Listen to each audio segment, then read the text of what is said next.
So there's much talk at the moment about hip turn, driving the hips, how you move the hips. And I think it's important we just try and clear up exactly what they're supposed to be doing and how we're supposed to be doing it. I think firstly understand that the order of how the hips move in the downswing is that we shift first, turn second, extend third. Okay, so it's that first move to me that seems to mess people up, in as much as we hear a lot of people on the lesson tee telling me that right out of the top of the swing, the first thing they're going to do is simply turn the hips. Now, from what I can see, that's just going to throw that hand path out and then pull it across the ball. So, great coach Mike Adams, Hall of Fame teacher, would say to you, look, as we start the downswing, we're going to shift the hips whilst keeping them closed, aiming to the right, if you like. So, great way that you could do it is take your club, hold it across the front of your thighs and just mimic a backswing, and you'll see that the hips are aiming some amount to the right. Now, as we start the downswing, let's keep them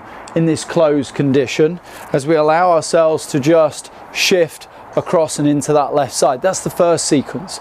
We've got to get that idea that the hips are still closed as I'm shifting. Done correctly, what you're going to sense is that from the very top of the swing, where the weight is into the right heel, as we start down, you'll feel that the pressure will build underneath the ball of the big toe of the left foot for you righties.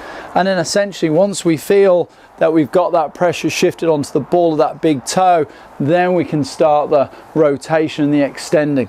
But for me personally, I think people get in a muddle on this first piece and just not shifting while staying closed. Now you can see as I do that, that lowers the arms into a nice looking spot. From there, we can extend that left leg and get that club released out to that golf ball.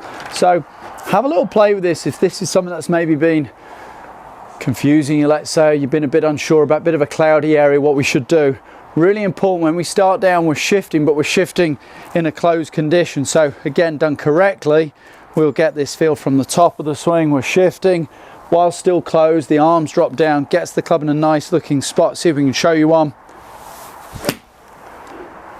And that's going to help get that club coming at it from the inside and hitting a little bit of a draw. So have a little think about that, play with that a little bit, let me know how you get on with it. It's definitely going to help your game.